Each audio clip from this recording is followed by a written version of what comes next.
Hey everyone, this is Will, and welcome to this brand new and exciting episode of The Missing Piece. Now, if you follow the news closely, then you know not too long ago, leaders in Southeast Asia countries were invited to the White House. And since the first time, the sitting President Joe Biden met up with the leaders from the Southeast Asia. Now, during the visit, a lot of issues related to domestic political changes and international crisis topped the agenda. But meanwhile, China was not on the list. And that could send a mixed message to the country. And mainly that China today plays such a significant and important role in terms of political expansion and economic growth. So that's why today it's so important that we need to understand this ongoing transition or the relationship between China and with some of the countries in Southeast Asia. And again, if you follow the political changes closely, the country of the Philippines just recently elected a brand new president. Now, under more suspicion and uncertainty, this new president might have a brand new message, not only to the people in the Philippines, but also to the leader in China. And joining our show today is Professor Enrico Gloria. And Professor Gloria is Assistant Professor of International Relations at the Department of Political Science, the University of the Philippines, Diliman. His area of interest include Chinese foreign policy, Philippine foreign policy discourses, and the major power status. And of course, during his time in China, he also served as a research intern at the Carnegie Tsinghua Center in Beijing. Now, without further ado, let's welcome Professor Gloria. Professor Gloria, and welcome to The Missing Piece. Hello. Hello to your audience, and thank you for having me here, Will. Thank you. You're welcome. The pleasure is all mine. Now, let's get started. Again, Professor, as I mentioned before, initially because this amazing article that you wrote and entitled Fears of a Marcos Government Courting China Are Overblown. Now, as I mentioned before, the country of the Philippines just successfully elected a new leader.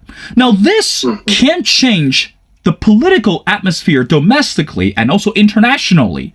Now, the first question in the article, or within the article, I want to ask, how much is the trust today existing between the Philippines and China? Again, given this condition, China is growing politically and economically, and the Philippines is standing at the crossroads in terms of dealing with US and China at the same time. But we're going to bring US into the conversation later on. But again, let's go back to the first question. Right. What is the trust issue, or how much trust is there between those two countries?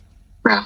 Well, thank you for that question. And as you've noted, I've written that paper with Dr. Andrew Yeo, and we really studied this particular puzzle wherein there seems to be high trust ratings between Chinese government and the Philippine government. But if you go down at the mass level, or when you talk to the average Filipino, the trust remains low. And surveys have consistently shown that at least for all the traditional partners of the Philippines, China remains the lowest rated partner, or basically the net trust ratings that we register for China remains persistently low, despite the better relations that have transpired during the Duterte administration, the public diplomacy efforts, and the many strategies to strengthen Chinese influence in the Philippines. It seems like it didn't really make a huge impact on how we continue to, or how we perceive China. And as we've argued in that paper, it really boils down to national identity of Filipinos. And I think Filipinos have come to associate their national identity strongly with that sense of nationalism that is anchored as well in the current territorial dispute that we have with China. So it goes without saying that any efforts that China does to better its image, to increase its influence in other areas, will simply be blunted by its persistent assertive behavior at the security or strategic front, right? And we're talking about here the claims of China in the West Philippine Sea. I mean, obviously, that will be the case for Philippine-China relations, right? But it only shows to you that really the mistrust that has been persistent between China and Philippine relations, no, really goes deep. Unfortunately, that it surpasses any administration, no matter how popular, no matter how friendly with China. The mistrust will continue to be there, and we've seen that continue in the last decade, really. Mm-hmm. Professor Gloria, again, you are the expert on foreign policy, not only on the Chinese side, but also on the Philippine side. But I want to ask the next question related to foreign policy from the Chinese perspective. We know that for the Chinese government, meddling with international affairs has never been the interest for the Chinese government.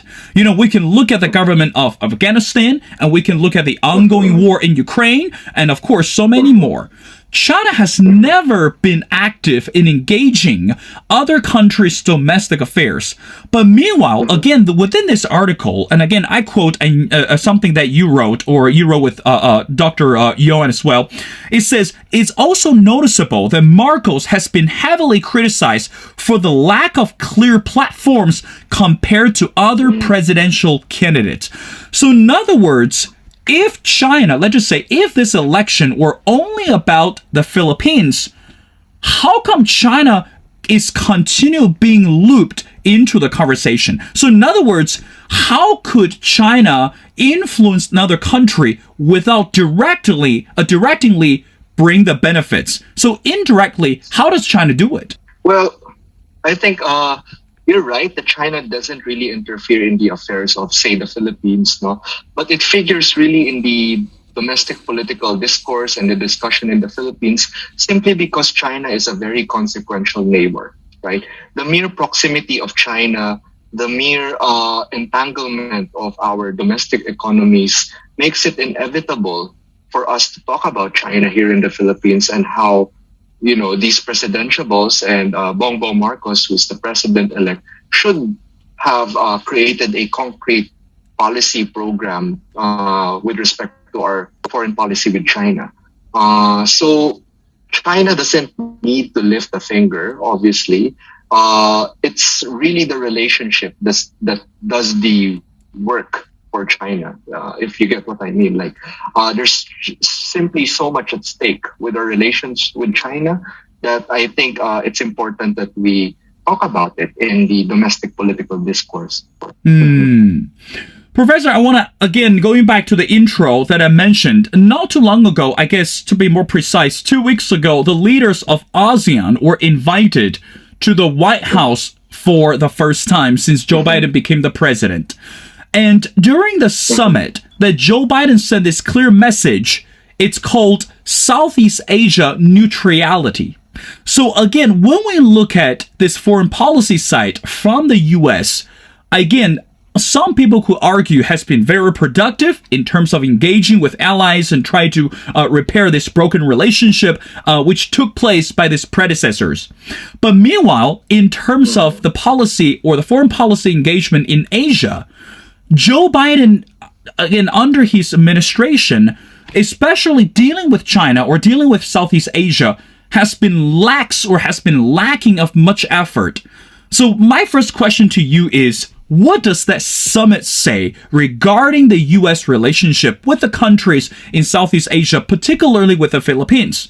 And the next question is, how should China interpret this summit or this relationship forward? Well, in terms of what it means to ASEAN and to the countries in ASEAN, I think it's a long overdue restatement of the United States commitment in the region. I think most of the analysts now would say that this is pretty much symbolic, especially if you're going to look at how the strategic partnership has been elevated to a comprehensive strategic partnership. Granted that it is symbolic, I think it still has to be done. It has to be rhetorically articulated, especially if you're coming from a situation where the last meeting took place 6 years ago, right? So this is an eventful summit in a sense that it symbolizes the United States' commitment again to the region. No?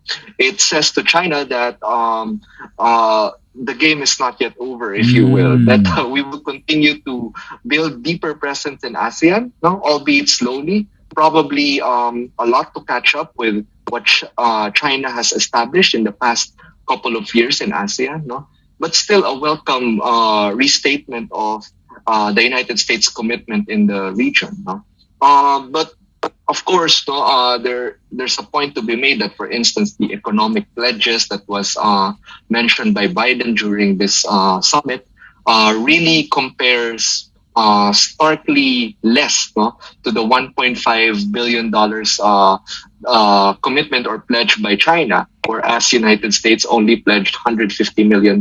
So in terms of economics, which I think ASEAN countries really need at this moment, I think the United States needs to do much more on that area, if it seeks to really influence the balance in the region, right? So, but at the same time, in other areas, there has been pretty much obvious development. For instance, the commitment to uphold national sovereignty, territorial integrity, not just with the ongoing dispute in the South China Sea, but also in Ukraine. No? I think that is also quite a step up, no, to what, for instance, ASEAN was willing to say with respect to the Ukraine-Russia conflict. No? Although in the statement, ASEAN or the joint statement did not mention Russia, and this is obviously because of ASEAN's insistence. No? It's still pretty much significant that there is a call to respect Ukraine's sovereignty, respect its territorial integrity, no? Which would automatically mean that, or it would automatically push ASEAN leaders to simply never recognize Russia's annexation or occupation of Ukraine. No? So, and I think that is already a victory for the United States, because at the end of the day, it's a major concern for the United States what's happening in Russia and Ukraine. So the fact that I think United States was able to get that from ASEAN means that strategically ASEAN is still important for the United States, right? And we cannot take away the fact that much of the flashpoints in the Asia Pacific would probably happen in the region, would probably involve ASEAN countries. No? Economically, ASEAN is also a big market, right? So, for instance, in the Indo-Pacific economic framework, no? I think it's important that the United States really provide concrete benefits for ASEAN countries to join this particular framework. And unfortunately, we have not seen that being laid out in the summit, which probably is one of the reasons why we say that the summit is purely symbolic. But yeah, overall, I agree that it is symbolic, but it's a good first step, if you will, in furthering ASEAN-US relations, which has been practically stagnated during the previous Trump administration. You know, Professor, it's so interesting that you use the word symbolic. Now, when we talk about, let me rephrase that. When we refer to this economic partnership, especially for the countries, in Southeast Asia, the ASEAN members, they're actually looking for ways to improve their domestic economic growth. Because we know that from the pandemic, that the world almost took a turn. Again, not just about the US, but about the entire world. But countries in Southeast Asia was hit, really hard, and the countries were struggling. Now, let me remind you, Professor, again, you know this better than I do. Currently, if we look at China today, China is facing another major lockdown because of the pandemic, and throughout the countries because the pandemic, many cities face the lockdown. But meanwhile, the inflation is also taking place in the US. So again, if the ASEAN members were looking for the partnership economically speaking, on one hand, China it's in this economic slowness. US is facing the issue of inflation.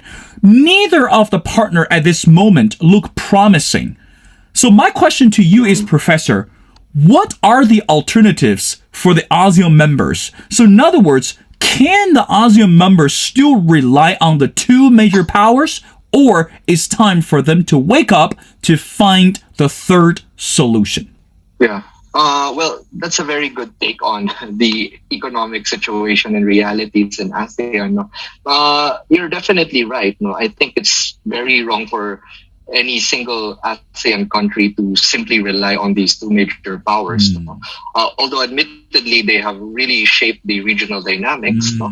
But I think it's really a testament to the reality of the international system, if you will, which is we are in a state where it's all about multilateralism and establishing relations with not just a single or two major powers, no, but exploring our options even beyond China and the United States. And I think there are some progress that are being done with respect to that area. India and Japan, I think, have pretty much maintained a significant economic presence in the region. ASEAN as an economic bloc in itself, no, continues to thrive, no, by itself. And ASEAN countries have relied with each other, no. You also have European nations and EU as a whole, who has also engaged with ASEAN. And I think there are engagements, multiple engagements on those different levels, no. So the slowdown is really not just for US and China as well. I think it's global. No? So the more reason, I think, for not just ASEAN, but for everyone in the world really to explore more multilateral engagements, no? As opposed to very exclusive, if you will, economic frameworks. Yeah. Professor, I want to go back to the article. That's something you wrote. And again, we know that China influences other countries, again, without directly interfere their political agenda. But meanwhile, in the article that you and Dr. Yo also wrote, China also increased the number of scholarships allotted to the Filipinos to study abroad under the China government scholarship. We know education is power, as much as we know education could open up the world of opportunities.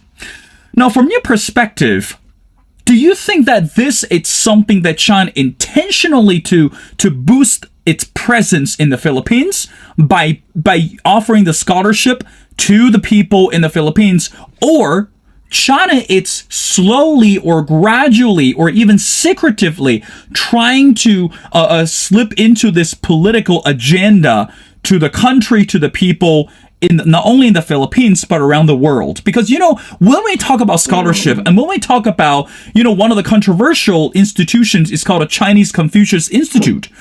Those institutes were shut down in the U.S. because the political or any other conspiratory reasons. But to the Philippines, why do you think China offered that scholarship? Are there any secretive reasons or secretive motives behind the scholarship that we don't know about? Well, Will, I mean, I think it could be both reasons. No? Well, as it is, we don't have data to really say with finality that there are malicious intentions on furthering people-to-people relations and basically furthering the diplomacy part of China on the education or cultural level. No? So it's simply safe to assume that probably these major powers, when they extend such opportunities to other countries, there's also a political intent there. No? And it's not unique to China. I think other countries who've offered scholarships as well, meant to, influence the future leaders, students who will be coming in, say, in Europe or in the United States, to be more amicable towards the culture and what the values that they hold. So it's not really a big secret, if you will. But admittedly, I think China has been stepping up, the engagement on this front. If you, I think we cited a data in our paper that way back in 20 pre-pandemic levels, scholarships increased to around probably doubled in number. No? So the current number of recipients is around 180 students, the latest tally. No? And this is far from when I first applied for the Chinese government scholarship. So disclaimer that I was also a beneficiary of it. During my batch in 2015, we were only 13 to 15 recipients. And the latest figure in 2020 is around 180. So there's really a huge, I guess, emphasis on behalf of China at the educational exchange diplomacy aspect. No? And I really think there's nothing wrong with that as long as the beneficiaries are cognizant or aware of the fact that there might be political motivations behind it. No? At the end of the day, it's free education, right? Especially in the developing world. No? I think we need that. No? So any help coming from any country, whether it's China, whether it's India, whether it's US, I think we are gladly open to those possibilities and opportunities. Professor Gloria, I want to move on to our topics, and I know your time is very precious, and I got 3 more questions before letting you go. Let's talk about something going on right now in the world, which is the war in Ukraine. One article came out recently that called China's the fate, or the fate of China has been trapped over Ukraine. So in other words, as soon as we see the war in Ukraine broke out between Russia and Ukraine, China became the center of the conversation. And we know that Joe Biden had the second virtue a meeting with the Chinese leader Xi Jinping, specifically discussed regarding the war and urged China not to support Russia or a Russian government in terms of invading or attacking Ukraine. But fast forward today, a lot more international political scientists believe that Beijing or Xi Jinping is getting more paranoid because of the war in Ukraine. So my question to you is, what is the best position or understanding of China in terms of dealing or looking at the war in Ukraine? Because again, we're looking at, I guess we can say 2 to 3 options. Either we can support Ukraine, or we can support Russia, or we can be a bench player, just stand on the side. But right now, it doesn't look very promising on either of the options. So that's why I would say, what is the best way to understand China's attitude in terms of this war in Ukraine? And I would approach this question in terms of the things that I'm studying in international relations. And the thing with that is, I think it's important to stress the significance of international norms, values, and the principles that, for instance, certain events stand for. And I think this is quite troubling for China in a sense that the conflict is really a challenge or a testing ground for the legitimacy and for the endurance of norms like respecting territorial integrity, respecting national sovereignty, right? And for small nations like, for instance, the Philippines, these particular norms and principles are, for a lack of a better term, are weapons of the weak. These are the only weapons that we have in our arsenal to really have a equal voice, if you will, to level the playing field between us and the major powers. So I think it's China should take notice of this event simply because it could also be familiar to its experience, or China could resonate well from the experience of Russia, for instance, if, Ukraine emerged victorious from this conflict, right? So that is a challenge, and I understand that China is currently sitting at the fence on this one because there's a lot of stake, definitely. That's right. But it's really a battle, if you will, for the norms, for the resiliency of the norms that has been the reason for the existence of the current global order, right? So we are at a turning point, if you will, no? Whether we're going to stand by those norms, specifically respecting the sovereignty of nations, no? Respecting territorial integrity, or if we're going to let another major power, no, walk over such principles. No? So, yeah, that's why it's also important to really focus on how China will navigate this very complicated situation in Europe. Yeah. Now, I want to add on one question, Professor Gloria. Do you think that the Ukrainian government placed a wrongful bet on the U.S.? Because we know that, again, the higher officials from the U.S. government, the Speaker of the House, Nancy Pelosi, the First Lady, Jill Biden, and also any other major Democratic or Republican leaders has already visited Ukraine.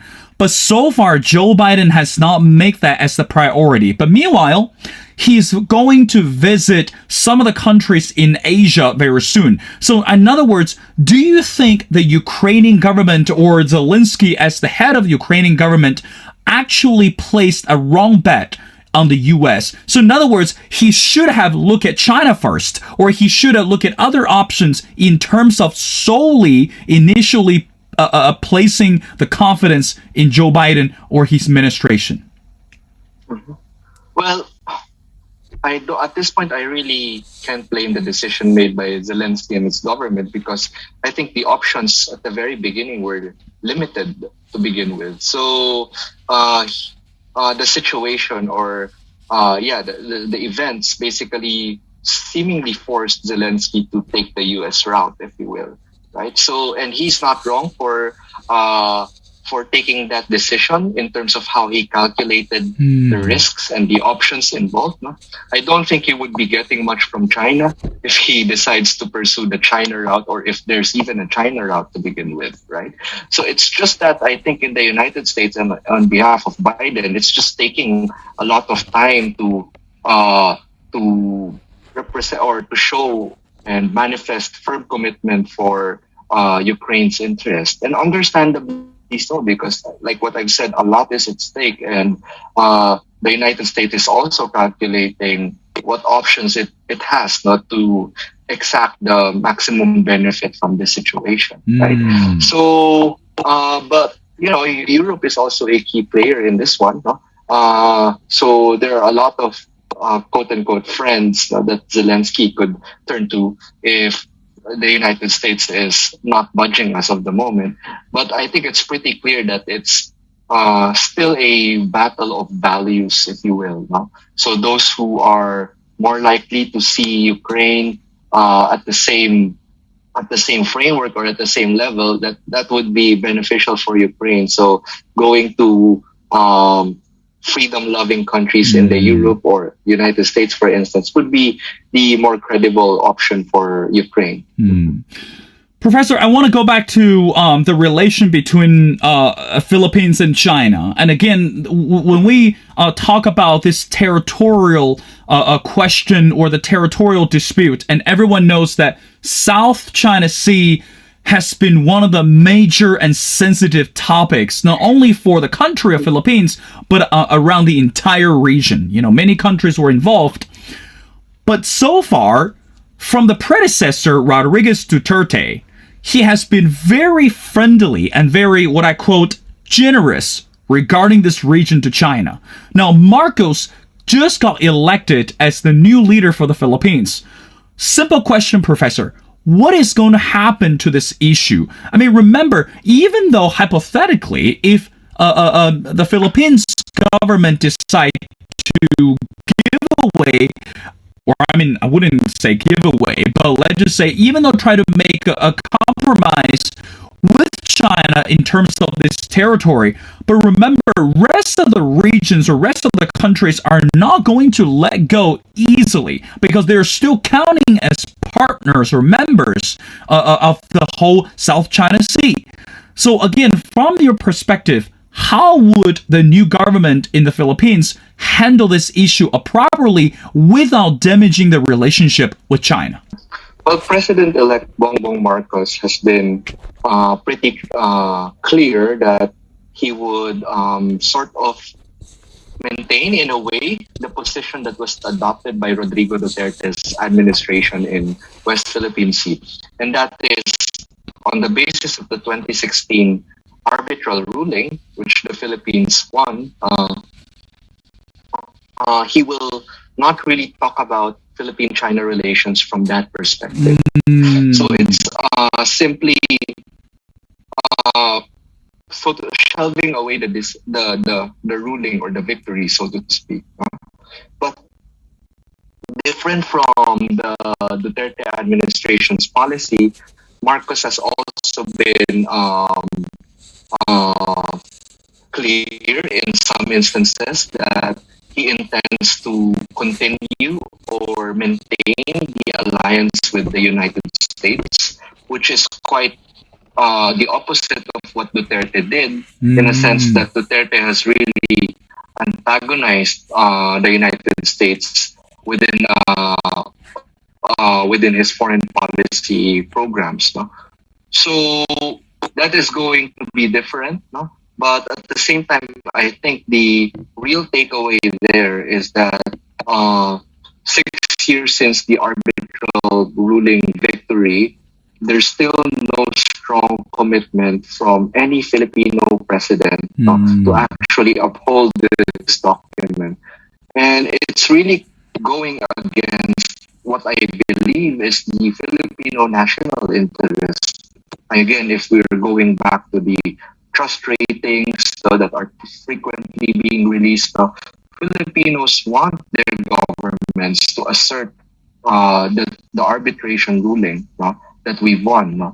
But for strategic or political reasons, the popular presidents that are winning the elections or that have governed the Philippines since 2016 seem to really pay no attention to the arbitral ruling.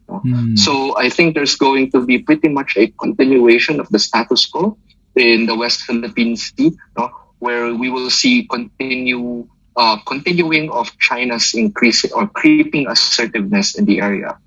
I think in the past 2 years, there are many incidents where China is now relying on this Chinese maritime militia. So what these are basically Chinese fishermen who are basically empowered by the Chinese state to become assertive when it comes to claiming the contested territories, right? So it makes it hard for international governments to apprehend them because they are at the face value fishermen, right? So there's going to be more of that situation where China resorts to gray zone tactics, or basically ambiguous tactics of assertiveness to slowly build a strong presence in the area, again, at the demise of Filipino national interests. So at the end of the day, this could have been prevented if we capitalized on the victory that we won in 2016, which unfortunately the Duterte administration didn't quite emphasize. And we will see that continue with Bongbong Marcos. There's going to be more emphasis on building friendly relations with China. But I think that will come at the expense of our national interest in the West Philippine Sea. But at the same time, there's going to be improvement on U.S.-Philippine alliance, which we've seen to take a different turn during the Duterte administration. Professor Gloria, I want to end our conversation with something, again, we're looking ahead. Even though that I know you study Chinese foreign policies and Filipino government foreign policies, but again, within this international relationship, I still can't stop this curiosity. As we mentioned before, President Joe Biden is going to visit Asia very soon for the first time, and he's going to tour the country of Japan, which elected a brand new prime minister. And also he's going to visit the leader of South Korea, which is, again, has another new leader as well. Now, from your perspective, Professor, how significant is for Joe Biden to meet with the prime minister of Japan and also the new president of South Korea? And what does that say regarding this relationship to China as well? Well, I think it only reaffirms America's commitment in the Asia Pacific. No? That at the end of the day, much of U.S. external interests really lies at the Asia Pacific at this point. No?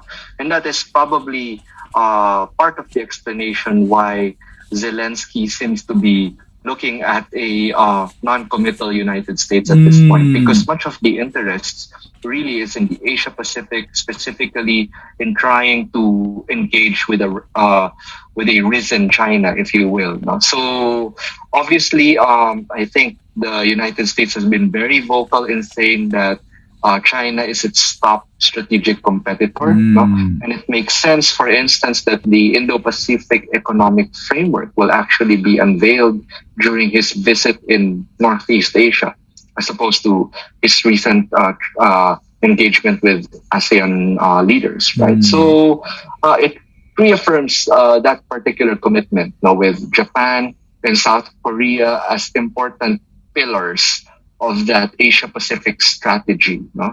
Of trying to engage and match China's influence in the region. No? Mm. So there's going it's obviously also a continuation of the Obama brand of foreign policy, your pivot to Asia type of